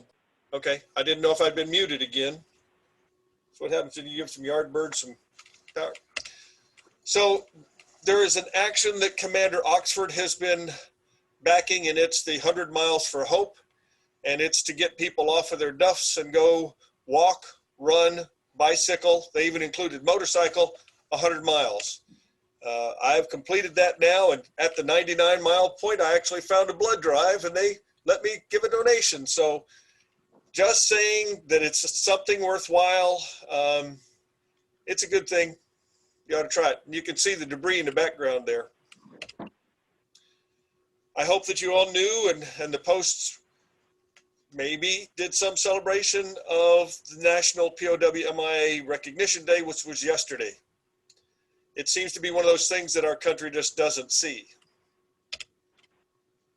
So now I'm going to go into Post Awards, and we don't have very many posts here, but it's kind of like at our state convention when they start talking about the awards and there's nobody there to pick them up. We're still going to go through them just to recognize those people. So Eldridge, Post 630, I still have their Roadrunner, and they got it for 107.69%. Epworth, Post 650, Dick and Dale's post. Dick Breeze, our vice commander, is the commander, and Dale is the adjutant. They also had a Roadrunner plaque for 109.30, and they had the only post honor ribbon inside the district, which is awarded to a post whose current year membership matches or exceeds their membership by December 31st. The Becker Chapman Post Trophy for Community Service Awards criteria goes to Post 711. Now I'm going to take an aside and talk CPR reports just for a moment. There are many places that don't put any real effort into gathering accurate information. They make some estimates or what they did the year before, they toss it down. So I'm not sure that I would want to bet a lot in CPR awards, but I hope that everybody will be taking time to actually do it right. And it's part of the training that I think we're going to be bringing up before too long. But Bluegrass, 711, congratulations. The God and Country Award is presented to the post with the most spirited God and Country programs. Services performed such as church board members, elders, deacons, Sunday school and catechism teachers, choir and youth ministers, prison ministry, and support of religious institutions all qualify. So congratulations to Cyclops Post 109 in Lisbon. The Operation Troop Support Award is presented to the post with the most active troop support services in their community. Posts are considered based on activities built around involvement with local military families, whether active duty, reserve, or National Guard, and attracting participation in Legion programs.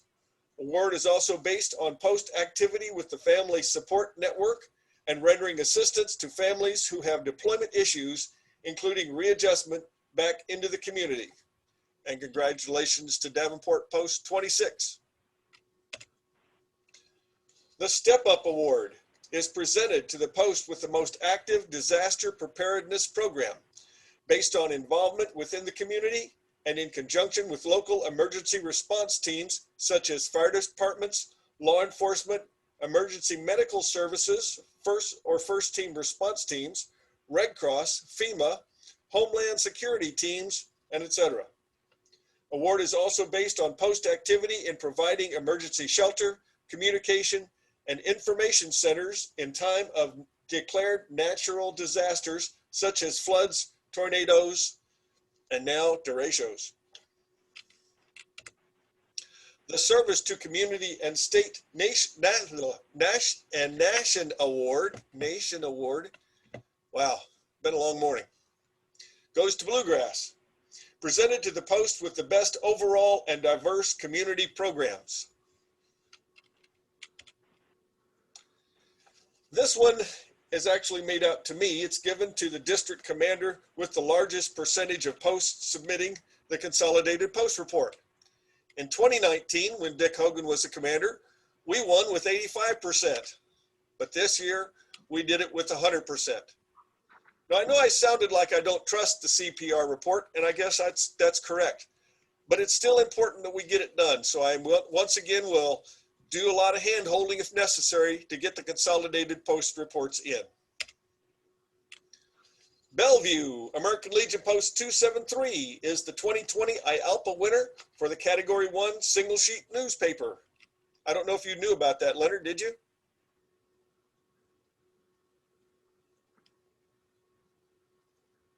No, I did not know about that. So thank you very Okay. much. Woohoo! And then this one is something that I'm not sure if we've done in the past.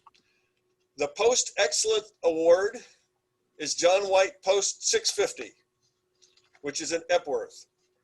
There were 4 qualifications, 3 of which had to do with membership and timing in that, and we only had 3 posts inside the district that qualified through those. The 4th thing was in then having an interface with the community where you were kind of telling the Legion story. Only 1 of the 3 posts qualified in that category. So John White Post 650 is our only recipient, and Commander Dick and Adjutant Dale, congratulations. Thank you, Roger. So this is where I'd put in the agenda to do that discussion about the post, but we already hit that. Second district goals. Ladies and gentlemen, I still think that training is the best thing that we can do to forward the Legion in the long run. My goal this year is to do training once a quarter. So currently, Dick Breeze is working with the with Dubuque and Jackson counties. Is that right, Dick? Nod your head. Yep, Jackson counties. Last year at the fall conference, we broke into 3 2-county groups, and each of those 2-county groups, then we chose 3 subjects that they wanted training on. And they did that isolated by themselves. Don Arns put together the one we did in Bellevue. Then we did a virtual one for Lynn and Jones. So now we'll pick up those last 2 with Dick kind of leading that one up for me now. But that training is only a part of it. The second thing I'm looking for, and this is also a request, I'm looking for people that are good with my Legion, not get by, good, and that can teach. I want to put together a half-day class that's just my Legion. And I would work with those people who are the experts to develop what portions they'll cover. I'm going to say I'll get 4 instructors, each of those having one of the quarter of the times portion of training. So that's a biggie to me, to conduct training once a quarter and have as one of those my Legion. Second one is to improve communication. Now, I don't do a newsletter or a message every week or every month even. I do it when it's necessary because people get so much email down nowadays, it's easy for it to disappear. So I'm looking for now one thing we can reach out and touch, and that's when posts send out reports to department, like the officer report was due 2 days ago, 3 days ago. It would be really good if we had a copy of those, because district is always scrambling to figure out who has changed from one thing to another, from commanders, adjutants, membership. So we would like a copy sent to the district. It can be electronic because Bella's smart enough she can open email and read it. So it would help us so much to get the consolidated post reports to work. I was contacting Ryan Colasar at department headquarters about every day in the last week, and I'm working on those individual posts in order to make it happen. If we just had, I know that that's electronically submitted by many, if we just had something where the posts were letting us know when they were completing these, and an email would be okay. It's just we got to have better in order to support you better, to serve you better. And the last one, and I know that Commander Kessler is gone now, he has been successful in visiting the National Guard armories in the state. And the people I've talked to, nobody knows how he's getting in the doors. So I will work with him to find out about that, and then we'll see if we can't do that. So those are my 3 goals that I've set for the year. Questions on the goals, anybody? The training. Vice Commander Dick is working to get the top topics. Hopefully we'll be able to do that in October. 1 per quarter. Plan is right now for all virtual. And when we have our training virtually, I send out invitations to every one of the district commanders to invite anybody from any post that wants to do it. I would be thrilled if we ever filled out the 100 connections that we can use with Zoom. The separate 1/2 day of my Legion, and then the oratorical and 5th grade flag essay. The commander probably was talking about the oratorical in 5th grade being something we really needed to work on, and I just couldn't hear him well enough as he was giving his address. It's kind of a part of our training. It's our part of our programs. I'm not sure why I threw it on this slide. Sorry for that. Oh, Commander Kessler's trying to join us again. I will hit the admit for him. So oratorical in 5th grade, we can still pull off with some class and style. Boys State, we can prepare for. So let's talk about how we might do that oratorical in today's COVID world. At longer distances is how we could do that. Because if you've got 4 people in a room or 5 people in a room, they can be really well spread out and you can still pull it off. You can have a time judge that's there in the center. It doesn't take somebody else to sit next to them to do that. So in the normal ones that I have seen, it would be easy for us to have social distancing and make this work. Getting into the schools is the hard part. And 5th grade flag essay, just getting the 5th grade teachers to try to do that part with us. Boys State, Jim already gave a little bit on that. We don't know that it will run, but it's like this conference. If we don't prepare for it like it's going to happen, then if it does, we won't be able to do it very well. So miscellaneous items. Cecil Aldridge stepped down, as I mentioned earlier, and Jim Crowley has taken that position for Boys State. Legislative had been empty. Nick Lucy had been the legislative guy for district. Since he's also on the department legislative, he had stepped back, and Bob Felderman had volunteered to take that, and we've heard from him today. The leadership school report. Well, originally we had 8 people that signed up, and in this COVID world that 4 of them said, you know, I really can't do that. It's just, I don't feel safe. I don't have a problem with that. One of those called me, or not called, but texted me, maybe it was email, the day of, and said, I'm not feeling well. It's not smart to be there.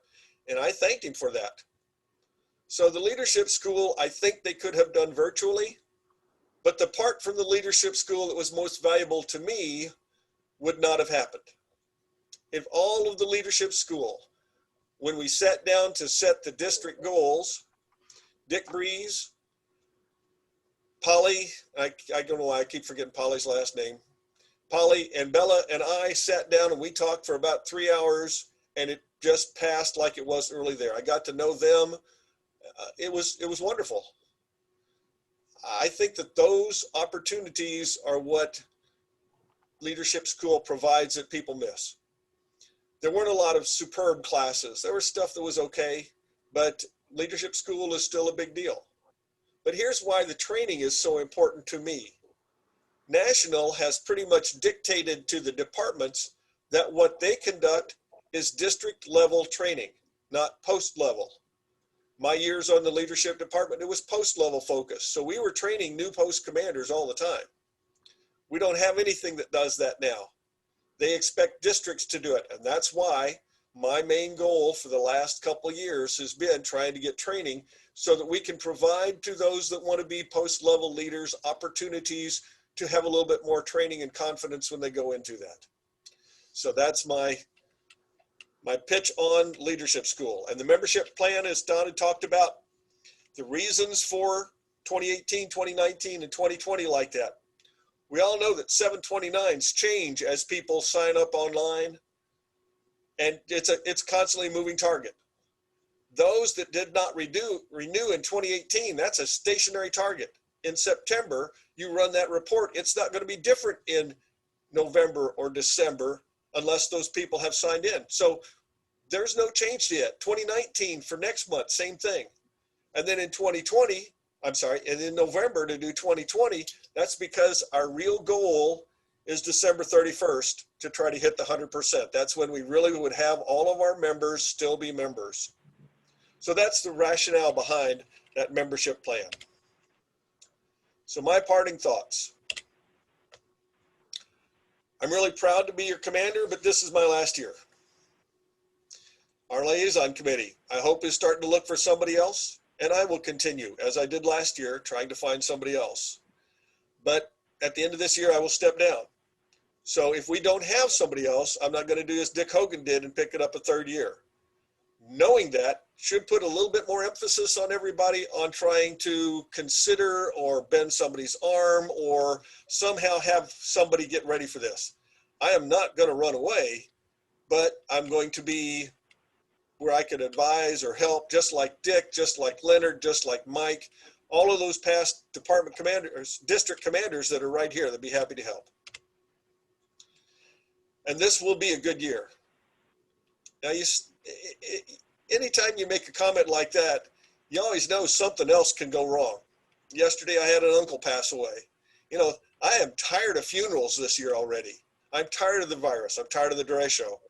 But when you look at it in the big picture, the Legion can still do a lot. We can still support our communities. We can have drive-through meals, just like a Hardee's. Maybe not as good a selection, but we could do those sorts of things. So as long as we continue to be Legionnaires, we continue to help our communities, we can still have this to be a good year. And our programs and the devotion to the community is our key to success.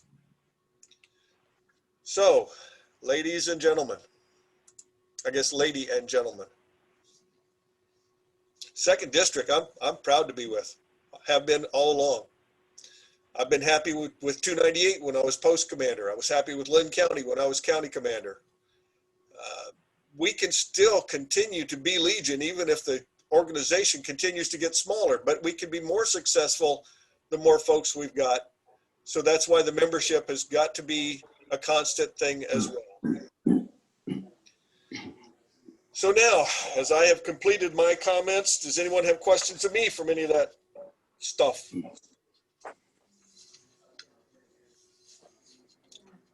Okay, so we have one other district commander still on with us. Dave Travis, would you like to say anything to the group?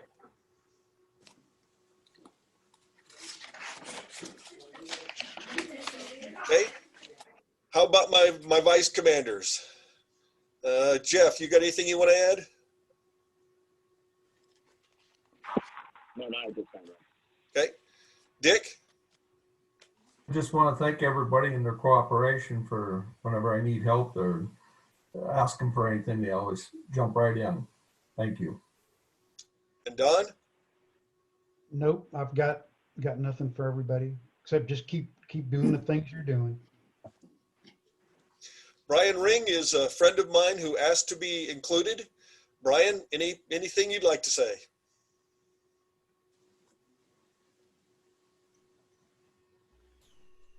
Trying to find my mute button. I've been looking for your mute button for years. My wife says her too, so. Ladies and gentlemen, just a quick report here. The Veterans Employment and Education Commission met twice this week, so we can pass on resolutions to the national NECs. The two resolutions we are forwarding is support Buy American policy with federal government and create opportunities for veterans.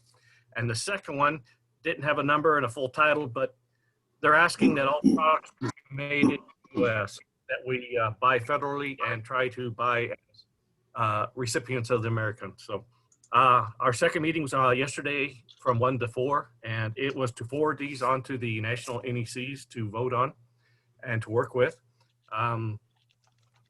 What our commander tried to tell us was the third zone oratorical is scheduled the 24th of January, and it will be in Red Oak, Iowa, and that's for districts 9, 8, and 7. So that is all I have to pass on. Thank you very much, Roger. Okay. Anything else for the good of the Legion? Yes. Hey, Roger, this is Commander. Yes, Am sir. I better now? I just rebooted everything. You are. Okay. That's good. Roger, Yes. I've got a couple of things here. Okay. First of all, our ad hoc committee on the Veterans Home in Marshalltown, where the commander wanted us to come up with a way to honor them. He has our recommendations now. And what he's looking at is there are 958 employees at the Veterans Home. They've done an outstanding job of keeping COVID under check. And under consideration to honor them is a coin, commemorative coin to go to each member. These are still tentative decisions, and perhaps a plaque for each building to present to them as doing a wonderful job in keeping this virus pretty much in check. They did have $2 million damage in the derecho also at the Veterans Home. Lost a lot of trees and a roofer here and there, but outside that, they're up and running and doing a good job.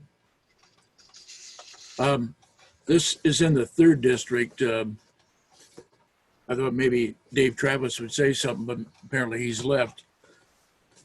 I checked with John Durner, and he had not heard of too many posts that had severe damage from the derecho. I know Schellsburg had some, but I think they've got that pretty well cleaned up.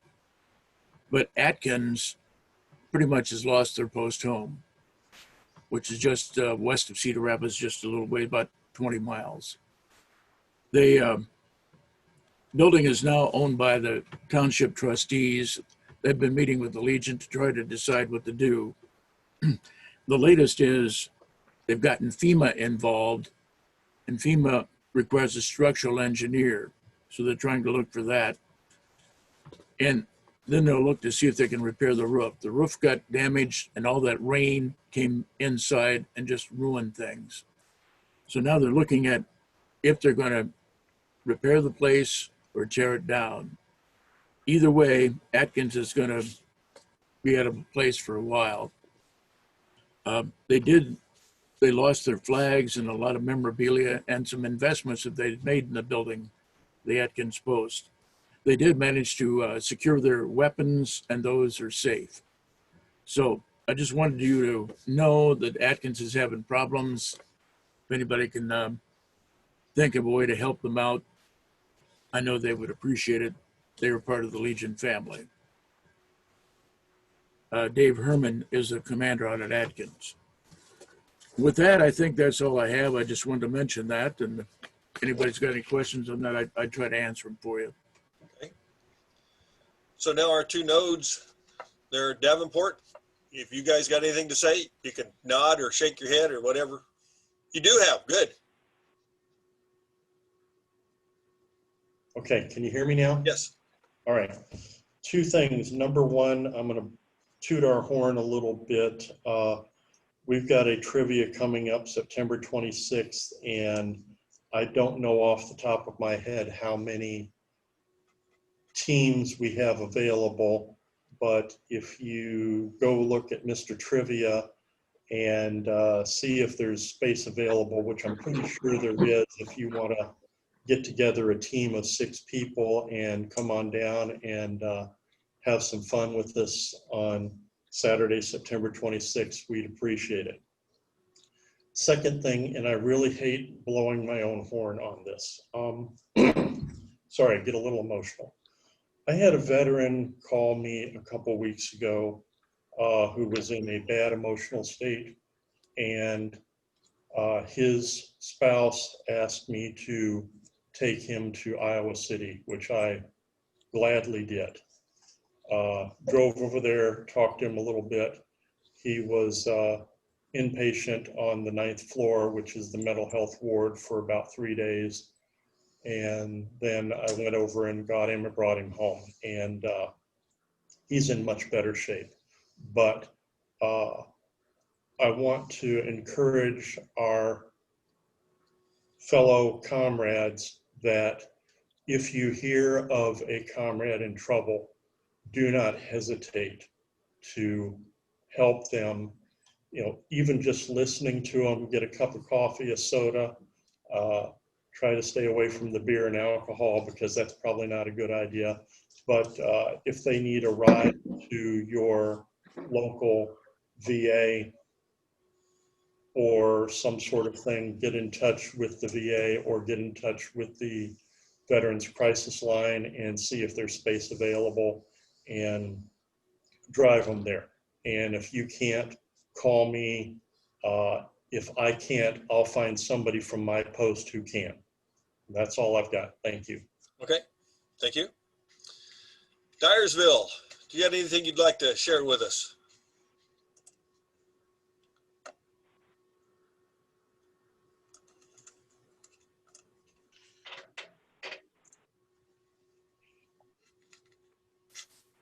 Jerry, do you want to speak? No, Dyersville has nothing to contribute.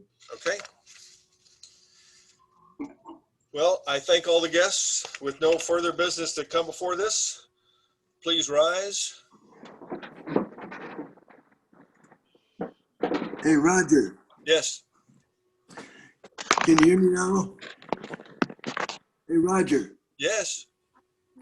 Yeah, I'd like to add something. For everyone, the National American Legion Press Association, as most of you are aware, has now been recentered into our national headquarters in Indianapolis. It is now known as the American Legion Media Alliance. They have once a month now for the last 3 months have Zoom meetings for training. They're excellent meetings. If you have not checked it out, please do so. They're also recorded so you can go back and view them. Last Wednesday night, they had the national magazine editor as a guest, as well as the state of New York's Legionnaire newspaper, giving hints on how to interview people, how to take photos. Each month is something different, but I'd encourage you to check it out and perhaps become more familiar with that Media Alliance as a resource to building better post. That was the first one they had, was how to build a better post. And it does indeed, as you said, Roger, rely very heavily on using good communications amongst ourselves, our communities, and the general public. So Don Arns and I and Bob Felderman all belong to this group, but I'd encourage you to spread the word and check it out, friends. Thank you. Thank you, Nick. Okay, please uncover.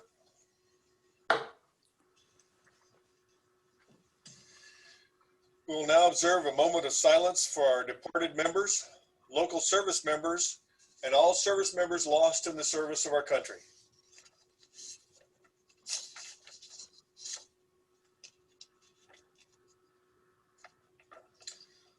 Let us pray. Dear God of all, please protect us and guide us. Help us through these trying times. Allow us to continue to focus on others and how we might assist them instead of just our own situation. Watch over the troops that defend us and guide us each day. Amen. Recover.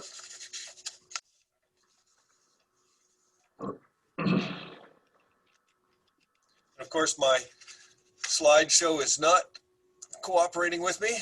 Hang on just a second, please.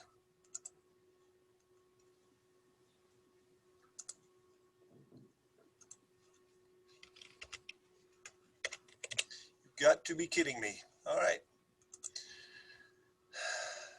Some days, even finishing up is difficult.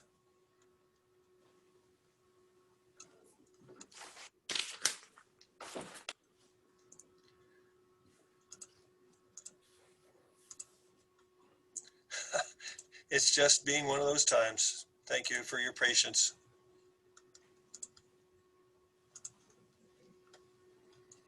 That hard just to get the flag up. There you go. Until we meet again, let us remember our obligation to our country can be fulfilled only by the faithful performance of all duties of citizenship. Let service to the community, state, and nation be ever a main objective of the American Legion and its members. Let us be ever watchful of the honor of our country, our organization, and ourselves, that nothing shall swerve us from the path of justice, freedom, and democracy. Colors in place, hand salute. 2.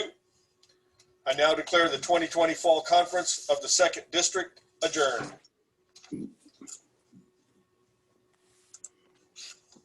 Thank you all very much. Roger and everybody.